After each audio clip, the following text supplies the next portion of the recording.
पूर्ण रूपेण अधिकार है मंदिर में पूजा करने का, जाने का। लेकिन जहां बात आती है देवटी की, मंदिर और देवटी में अंतर है, समझ लीजिएगा। देवटी तिथ के बोलो जिथे हमारा देव हो, और देव की प्रतिष्ठा नहीं होती, देव को चिन्ह हो।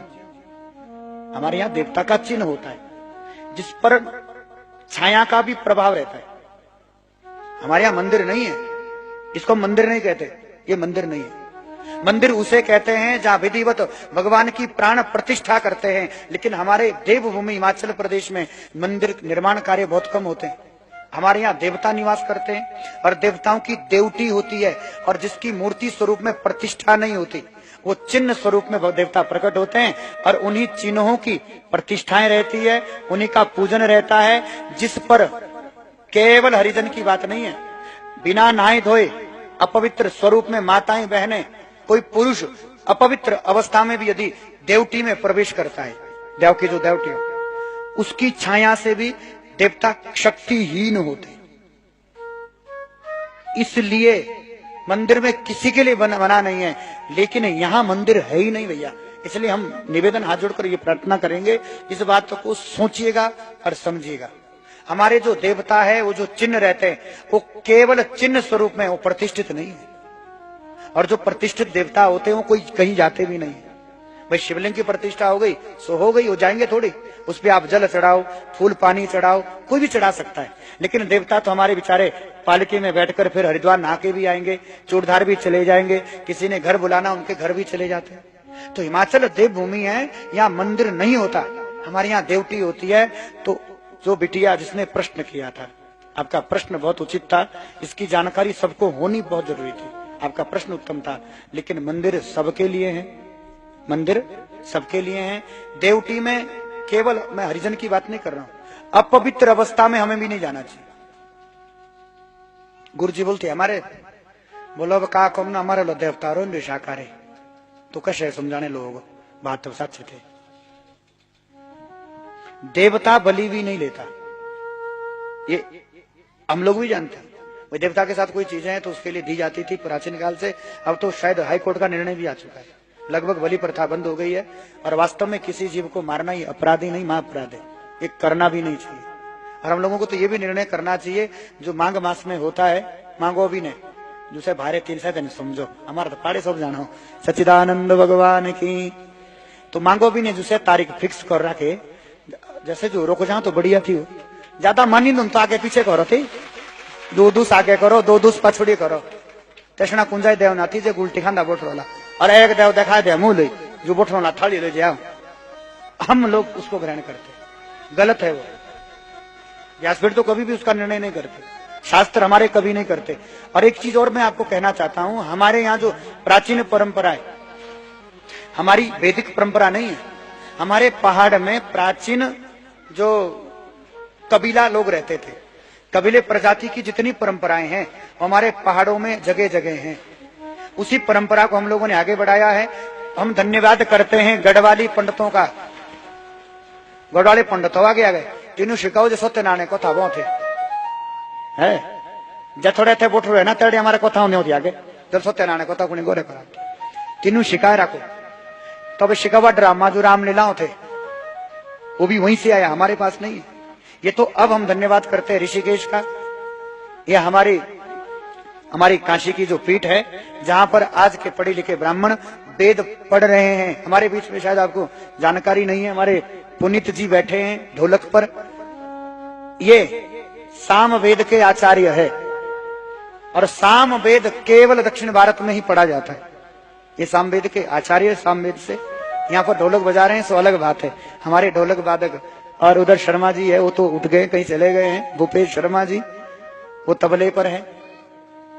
एक दूसरे थे, वो आए नहीं, वो शुक्ल वेद के आचार्य हैं, सच्चिदानंद भगवान की।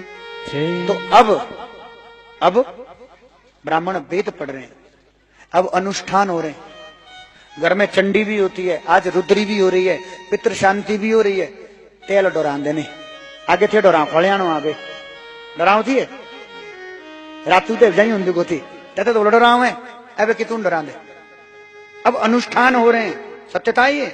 अब वेद पढ़े जा रहे हैं, अब वेद वचन निकलते हैं, ब्राह्मण स्वाहाकार स्वदाकार गूंजता है। और अरे जहाँ वेद ध्वनि होती है वहाँ जितनी प्रेत भूत प्रेत आत्माएं होती है वो भी मुक्त होकर के परम पद को प्राप्त होती है। सच्चिदानंद भगवान की जय।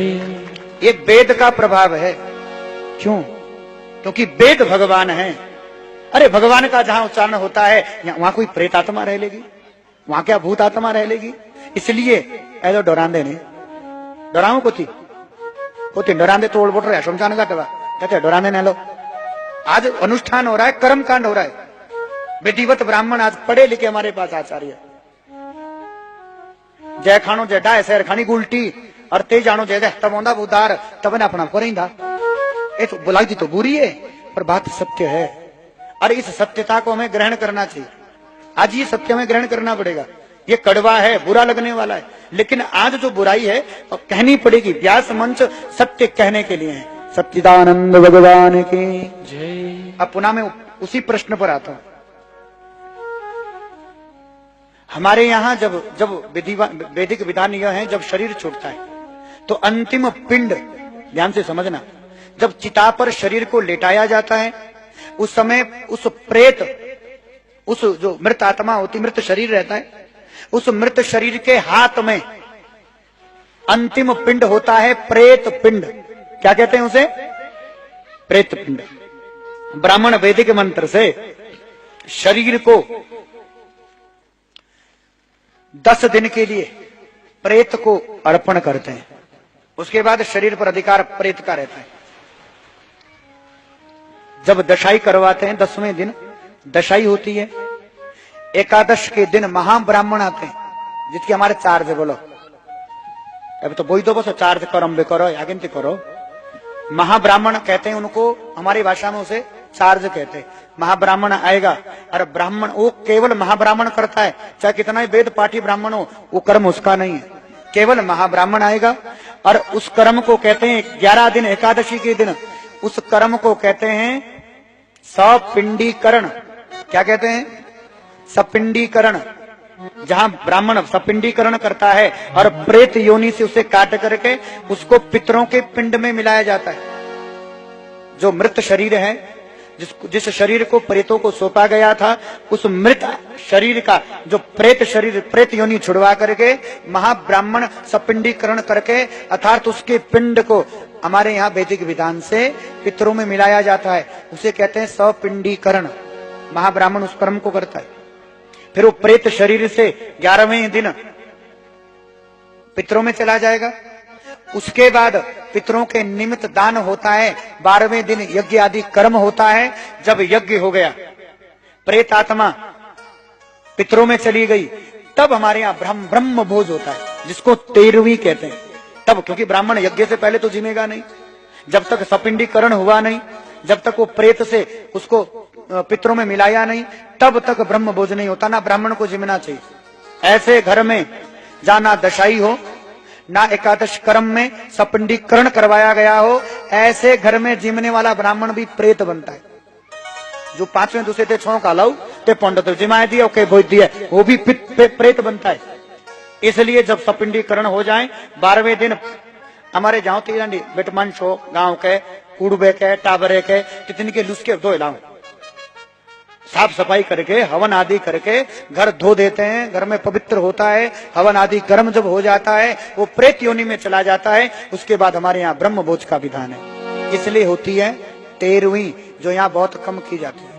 तो हाथ जोड़कर हम निवेदन करेंगे, चाहे बुजुर्ग हो नौजवान हो, हमारे बोलो ना तो जा दिवाली वो सोए दिहाड़ी साल बांधी, पर जिसका कर्म करना है वो अगले साल आप कर नहीं सकते। इसलिए कोई करे ना करें जैसे एक ही बैठे हमारे 20 गौर हो, जब 20 गौर ने करो, जैसे 2 गौर जो कोठे कैसे बंडियों के जितके बोलो हमारे सजे कर सको 13वें करे अपने का की वो की टाबरे बोल दी तू खोल दिया बैठे वाले शोग तारे जे मनींदा ने जो रहना थी केवल जो यो रहो ना हमारे हमारे बांडियों कैसे जे हमारे के से 2 गौर थे पूजा करो और वो 13वीं मनाए विधिवत, वो 13 दिन का पूरा कर्म करें, ब्रह्म भोज करें। यही वैदिक विधान है।